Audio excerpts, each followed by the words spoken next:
지난 시간에 말씀드렸습니다. 예수님은 세상 만물을 존재하게 한 근본이시자 생명을 잃어버린 죄인들에게 생명을 불어넣어 주시기 위하여 이 땅에 오신 구원자시라고 말씀을 드렸어요. 그러하기에 우리는 우리의 삶의 그 일거수일투족을 예수님께 맞출 수 있어야 한다고 했습니다. 왜요?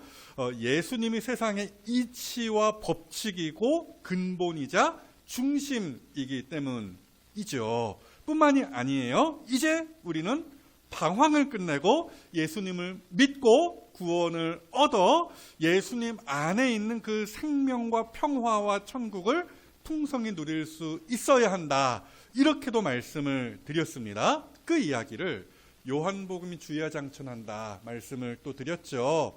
예수님을 믿으면 예수님 안에 있는 그 생명이 바로 내 것이 된다. 예수님을 믿으면 말 그대로 구원을 얻는다. 요한복음의 말하자면 핵심 구절이라고 할 수 있는 요한복음 3장 16절을 보십시오. 하나님이 세상을 이처럼 사랑하사 독생자를 주셨으니 이는 그를 믿는 자마다 멸망하지 않고 영생을 얻게 하려 하심이라. 비록 세상은 눈먼 것과 같아서 어둠이 빛을 깨닫지 못하는 것이 현실입니다. 빛이 아무리 세게 비추어도 빛을 인지하지 못하는 것이 이 세상의 현실이라는 거예요. 그럼에도 제가 지난 시간에 말씀드렸습니다. 어둠은 결코 빛을 이길 수 없다라고요. 그 말씀이 지난 본문 5절 말씀이었죠.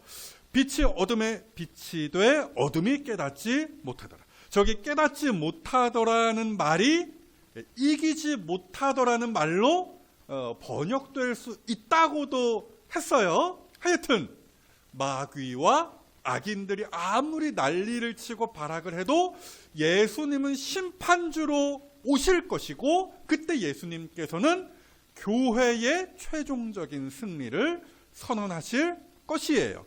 그러하기에 예수님이 누구이신가 이 질문에 대하여 답을 갖는 것이 오늘 우리에게 참으로 중요하다라는 것이죠. 왜요? 예수님을 바로 알고 믿는 것에 우리의 생명, 즉 우리의 구원, 영생이 걸려있기 때문입니다. 자, 그래서요, 오늘도 우리는 요한복음을 살피며 예수님의 정체를 파헤쳐 보고자 하는 것인데요. 오늘 본문이 우리에게 던지는 메시지, 첫째, 한번 따라해 보십시오. 우리는 낮아져야 한다. 되게 뜬금없습니다. 그런데 이게 오늘 본문의 흐름이에요. 보십시오. 방금, 그러니까 1절부터 5절까지 사도 요한은 예수님이 누구신지에 대하여 역설을 했다라는 것이죠. 그런데 오늘 본문 6절, 여기서부터 사도 요한은 되게 뜬금없이 세례 요한의 이야기를 하더라는 거예요. 본문 6절 보실까요? 하나님께로부터 보내심을 받은 사람이 있으니 그의 이름은 요한이라. 당연히 저기에 있는 요한은 본서의 저자, 요한복음의 저자인 요한이 아니에요. 세례 요한입니다. 어찌되었든 왜 뜬금없이 이 대목에서 세례 요한 이야기를 하느냐? 대부분의 학자들이 하는 이야기를 조금 쉽게 풀어서 제가 설명하면은 이렇게 됩니다. 난 하나님이고 넌 인간이야. 옛날 드라마 대사인가요? 난 선생이고 넌 학생이야. 이런 거. 어찌되었든 사도 요한이 앞서 밝혔던 예수님의 정체가 무엇이었냐? 예수님은 하나님이시고 예수님은 세상 만물을 지으신 창조주고 그리고 예수님은 우리에게 생명을 주시는 구원자시다. 반면에 세례 요한이라는 사람은 말 그대로 사람이라는 것이죠. 그가 아무리 대단한 사람이었다 할지라도 하나님이신 예수님과 굳이 비교하면은 하늘과 땅 차이라는 거예요. 그래서 보십시오. 그걸 명확하게 보여주기 위하여 콕 집은 단어가 뭐다? 사람이라는 단어라는 거예요. 그러니까 세례 요한이 참으로 대단한 사람이기는 했으나 그는 결코 생명이나 빛, 즉 하나님이요 구원자가 될 수 없다는 것을 강조하기 위하여서 사도 요한이 세례 요한의 이야기를 저기 잠시 꺼낸 것이 아닌가라는 이야기죠. 이 사실을 본인, 세례 요한 본인도 분명히 인지하고 있었죠. 하루는 세례 요한 당시 사람들이 막 우르르 몰려와서 세례 요한에게 대놓고 물었어요. 요한복음 1장 19절 말씀인데요. 유대인들이 예루살렘에서 제사장들과 레위인들을, 꽤 높은 직급의 사람들을, 종교인들을 요한에게 보내요. 네가 누구냐? 물을 때에. 자, 저기에 다 드러나 있지 않지만 사실상 이 사람들이 세례 요한에게 와서 네가 그리스도, 즉 구원자냐라고 물은 거예요. 그래서 이에 대한 세례 요한의 답변을 보시면 이렇게 되어 있죠. 지체 없이 요한이 답하기를, 20절 말씀이에요. 요한이 드러내어 말하고 숨기지 아니하니, 당당히 대놓고 말했다라는 거예요. 드러내어 하는 말이 나는 그리스도가 아니라 한데. 무슨 얘기입니까? 수많은 사람들이, 당시 수많은 사람들이 사도 요한이 이 요한복음을 쓸 그 당시도 어느 정도 많이 그랬던 것 같지만 어찌되었건 그 당시 많은 사람들이 세례 요한을 예수님과 같은 분으로 여겼다라는 것이죠. 하지만 세례 요한은 딱 잘라서 너 아니거든, 나는 그리스도가 아니걸랑, 이렇게 말을 했다라는 것이에요. 자, 보세요.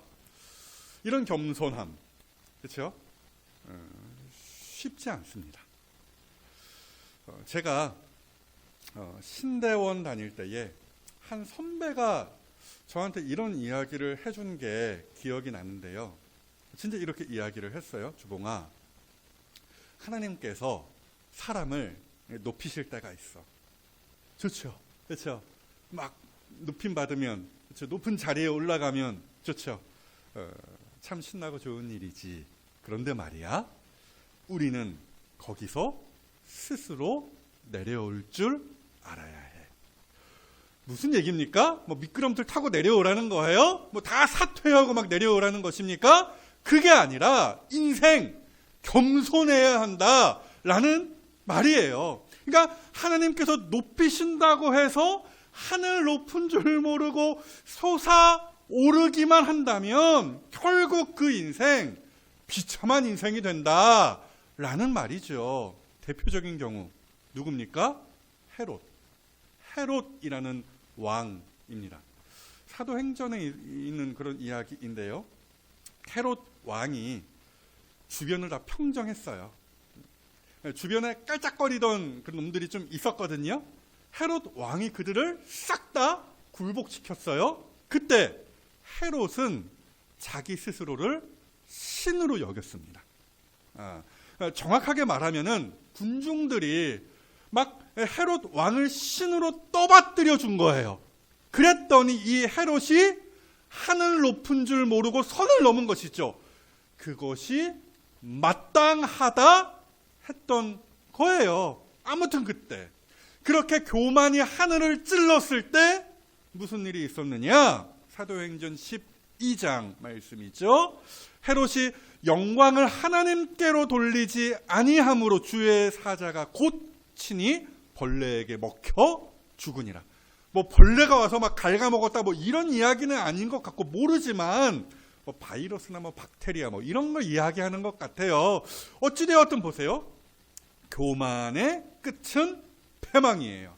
하늘 높은 줄 모르고 날뛰는 인간에게는 무시무시한 심판이 있다라는 사실입니다.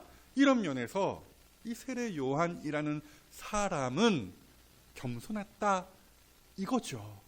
자기 자리가 어딘지를 귀신같이 알았다라는 거예요. 그래서 사람들이 자기를 뭐 신으로 추앙하고 뭐 그리스도로 추대하든 오로지 자기 사명을 따라서 예수님을 증거하는 일에만, 즉 사명자로서의 삶에만 몰두했다라는 거예요. 그래서 보세요.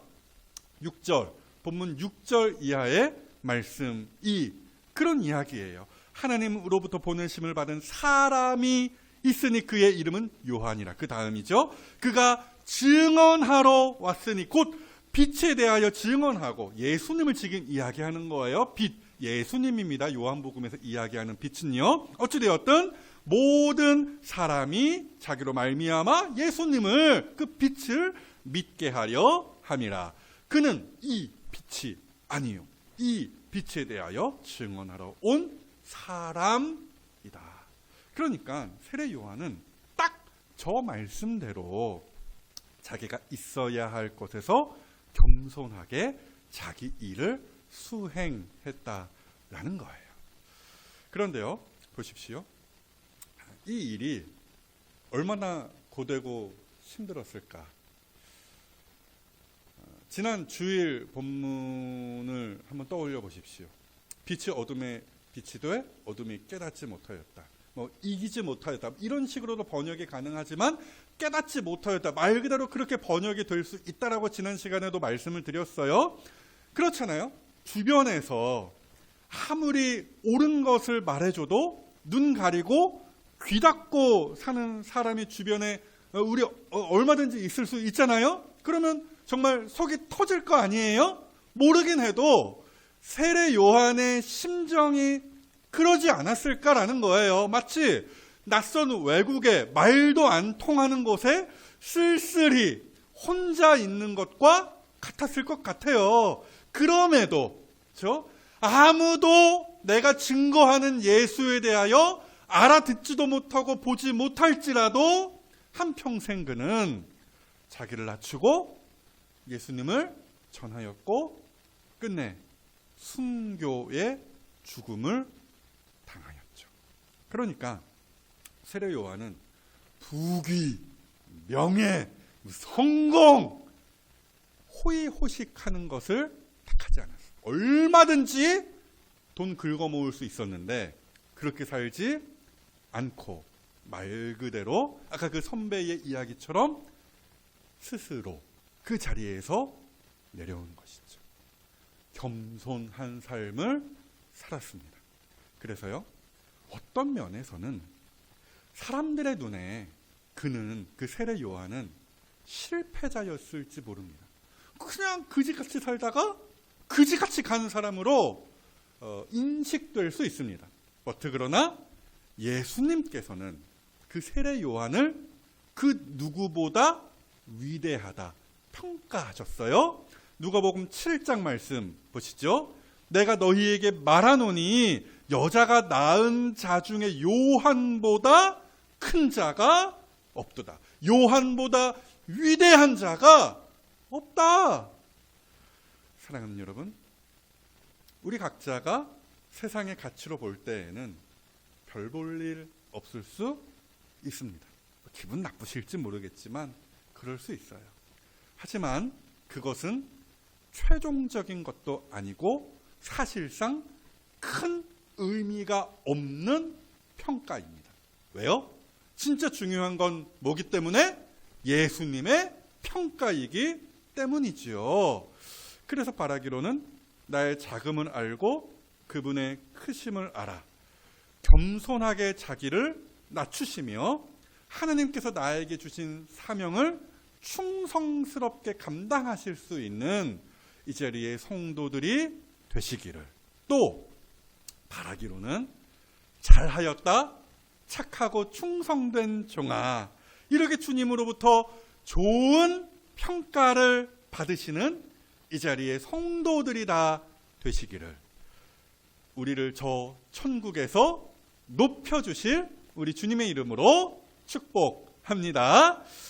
여기에서 한 걸음 더 나아가서 둘째, 오늘 본문이 우리에게 던지는 메시지가 또 무엇인가 한 번 더 따라해 보십시오. 예수님은 낮아지셨다. 네, 오늘 설교의 제목대로 예수님은 왕이시되 겸손의 본을 보여주신 왕이시다라는 거예요. 그래서 보세요. 사도 요한이 세례 요한 이야기를 잠시 꺼냈다가 다시 예수님 이야기로 돌아오는데요. 그게 본문 9절 말씀입니다. 참 빛, 진짜 빛, 곧 세상에 와서 각 사람에게 비추는 빛이 있었으니, 저기에 있는 참 빛이라는 말은 완전하고 순수한 빛 그 자체라는 말로 재번역이 가능한데요. 말인즉 오직 예수님만이 사람을 온전하게 구원하시는 참되고 진정한 빛이라는 거예요. 그리고 그 다음 9절이죠. 이어지는 10절 보시면은 그가 세상에 계셨으며. 자, 보십시오. 이 구절이 얼마나 충격적인 구절입니까? 지난 시간에 봤어요. 예수님이 어떤 분이시냐? 태초 전부터 계셨던 분이시다. 하나님과 함께 계셨던 분이시다. 그러니까 예수님은 영원 전부터 하나님과 함께 영광을 누리는 자리에 계셨던 분이시다라는 말이에요. 그런데 그분이 말 그대로 스스로 그 자리에서 내려오셨다라는 말씀이에요. 이것이 얼마나 충격적인 이야기냐, 그 말씀을 드리는 것입니다. 제가 청년 시절에 봤던 책 한 권이 있는데요. 제목이 이렇습니다. 예수가 선택한 십자가. 아무튼 그 책에서 바로 저 구절, 그러니까 하나님이신 예수님이 이 땅에 내려오신 것에 대하여서 이런 식으로 풀어서 설명해 줘요. 그 책이 뭐 주석책은 아니에요. 그냥 신앙 서적입니다. 제가 설교를 준비하다가 퍼뜩 생각이 나서 마침 집에 있길래 펴서 찾아보았습니다. 제가 그대로 찾아온 것을 읽어드릴게요. 그 하나님이, 예수님이에요. 그 하나님이 시간 속으로 들어오셔서 인간이 되셨다. 무한하던 그분이 유한해지셨다. 육체에 갇히셨다. 피곤한 근육과 무거운 눈꺼풀의 제약을 받으셨다. 한때 팔을 펼치면 끝이 없던 그분이 30년이 넘도록 그저 팔 길이 하나만큼 밖에 닿을 수 없게 되셨다. 움직이시는 속도도 인간이 걷는 속도로 제한되셨다. 이렇게 이야기하면 좀 더 와 닿을까요? 왕의 자리를 물려받을 세자가 그 모든 권력을 다 버리고 머리 깎고 절에 들어가서 중이 되었다. 아니면 부모에게 상속받을 1조 원입니다. 평생 써도 쓸 수 없어요. 그 큰 돈을 싹 다 세계 평화를 위하여 기부하였다. 여러분, 제가 지금 무슨 말씀을 드리는 것입니까? 언제든 얼마든 누릴 수 있었던 것을 전부 다 스스로 포기하는 일, 그것이 바로 저기에 있는 그가 세상에 계셨다라는 말씀이 된다라는 것이에요. 뿐만이 아니죠. 이어지는 말씀, 본문 10절 이하의 말씀을 보세요. 세상은 그로 말미암아 지은 바 되었으되 세상이 그를 알지 못하였고 자기 땅에 오매 자기 백성이 영접하지 아니하였다. 세상을 지으신 분 누구시라고요? 예수님이세요. 그러하기에 세상의 주인이 예수님이시라는 거예요. 그래서 보시면은 이 땅이 자기 땅이라고 하는 것이고요. 이 백성들이 자기 소유의 백성이라고 하는 것입니다. 그런데 예수님은 이 땅에서 자기 백성들에게, 이 백성들에게 문전박대를 당했다라는 것이죠. 한마디로 이사야서에 있는 그 말씀대로 이것들이 주인을 알아보지 못하고 짖고 물고 뜯었다라는 말씀입니다. 저기에 있는 영접하지 아니하였다라는 말이 바로 그 이야기예요. 저 말은요, 몇몇 사람, 소수가 예수님을 거부한 것을 설명하는 말이 아닙니다. 집단적으로 모두가 예수님을 영접하지 않았다, 거부했다라는 말씀이에요. 그래서 아시는 것처럼 유대 종교 지도자들 뿐만 아니라 빌라도를 위시한 로마 세력뿐만 아니라 언뜻 보면 예수님을 열렬히 따랐던, 이렇게 여러분들과 같이 이렇게 앉아서 예수님을 따르며 예수님을 찬송하며 영접했던 그 유대인 군중들까지 집단으로 나서서 예수님을 거부하고 죽였죠. 자, 보십시오. 예수님께서 모르셨을까요?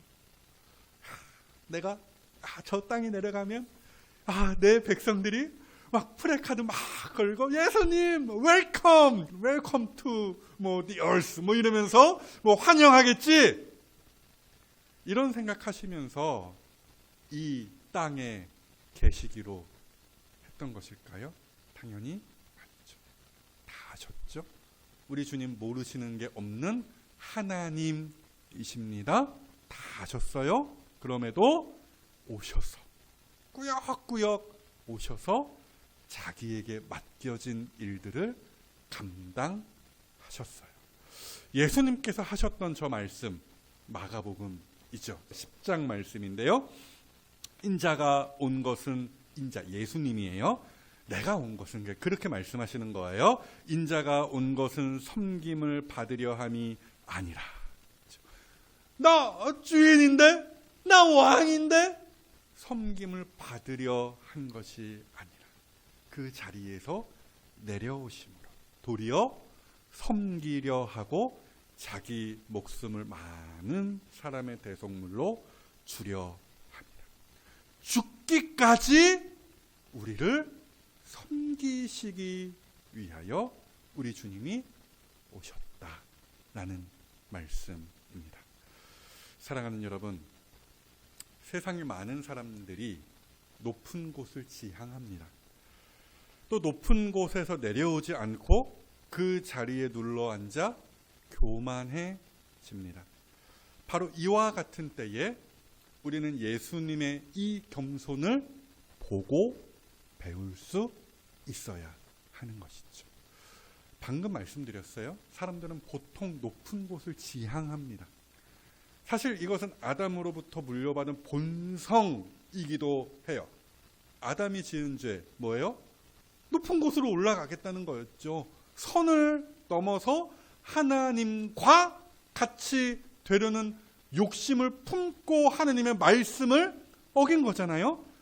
말이 좋아서 성공하면 하나님께 영광 돌릴게요, 그렇게 이야기하지만 저는요, 그런 말 안에 그 사람의 욕심이 도사리고 있다고 봅니다. 보십시오. 예수님의 제자들도 그랬어요. 예수님 옆에서 예수님의 최측근이었던 그 제자들이 그랬다고요. 마가복음 10장 말씀 보십시오. 여짜오되 주의 영광 중에서 우리를 하나는 주의 우편에 하나는 좌편에 앉게 하여 주옵소서. 무슨 상황이에요? 정확하게는 야고보와 요한, 사도 요한인데요. 사도 요한을 말하자면 흑역사입니다. 그래서 요한복음에는 이 이야기가 있지도 않아. 어찌되었건 그 야고보와 그 요한의 어머니, 그렇죠? 치맛바람을 일으켰어요. 예수님과 가까운 친척이기도 했거든요. 어찌되었건 그 어머니가 예수님께 와서 청탁을 한 이야기예요. 말인즉 예수님께서 왕이 되시면은 각각 우리 야고보, 요한을 좌의정, 우의정에 앉혀 주옵소서, 이 얘기입니다. 이에 예수님께서 하셨던 말씀이 뭐예요? 이어지는 말씀 43절 이하의 말씀이죠. 너희 중에는 그렇지 않을지니 너희 중에 누구든지 크고자 하는 자는 너희를 섬기는 자가 되고 너희 중에 누구든지 으뜸이 되고자 하는 자는 모든 사람의 종이 되어야 하리라. 무슨 얘기입니까? 고지에 눈독 들이는 것 것만이 능사가 아니라는 거예요. 우리 그리스도인들은 어떻게 하면 이웃을 섬기는 자리로 내려갈 수 있을까? 이것을 고민하는 사람들이어야 한다는 것이죠. 실제로 우리 교회가 지난 추수감사주일 때 나온 헌금이, 추수감사주일 헌금이 한 30만 원 좀 넘습니다. 물론 우리에게 꽤 큰 돈이죠. 그럼에도 제 마음에는요, 이 돈을 절박한 이웃을 위하여 사용했으면 좋겠다라는 생각이 있어요. 그래서 얼마 전에 좀 화제가 되었던 사랑이 아빠 아십니까? 사랑이라는 아이가 엄청난 그 좀 난치병에 걸려 있는데 그 병을 치료하려면 무려 46억이 든대요. 그래서 그 아이의 아빠가 목사님이신데 부산에서 서울까지인가요? 어찌되었건 그렇게 걸으면서, 그죠? 1인당 1만 원 모금 활동을 벌였는데 그게 뉴스에까지 났죠. 그죠? 청주 어디에 사시는 분이시다. 제가 그렇게 말씀을 드렸는데요. 제가 뭐 다 끝까지 어떻게 됐는지는 지금 모릅니다만은 대강 듣기로는 10몇억 이상이 거쳤다고는 해요. 그래서 거기에 동참할까? 잠깐 고민도 했어요. 아니면 더 절박한 누구를 위하여 사용해야 하나? 고민만 하고 있습니다. 어찌되었든 요는 이거예요. 하나님께서 나에게 주신 것을 가지고 베풀고 섬기시라는 거예요. 예수님처럼 목숨을 내놓아라. 내 생명 주님께 드리리. 이런 것까지 바라지 않아요. 그런 일이 우리에게 보편적으로 있지도 않고요. 다만 섬김의 기회가 조금이라도 있을 때 과감하게 섬기시라는 말씀입니다. 그거 좀 떼어서 남을 섬긴다고 해서 굶어 죽거나 망하는 일 절대 없어요. 도리어 우리 주님으로부터 큰 칭찬을 받게 되는 것이죠. 누가복음의 저 말씀, 그렇죠? 우리 다 같이 한번 읽어볼까요? 시작. 무릇 자기를 높이는 자는 낮아지고 자기를 낮추는 자는 높아지리라. 아멘. 그래서 바라기로는 자기를 낮추사 자기 생명을 버리시기까지 우리를 섬기신 그 예수님을 조금이라도 본받아 성도와 이웃을 섬기시고 돌보심으로 끝내 예수님의 큰 칭찬을 받으시는 이 자리에 섬김이들이 다 되어주시기를 장차 심판주로 이 땅에 오셔서 우리의 모든 행위를 판단하실 우리 주님의 이름으로 축복합니다.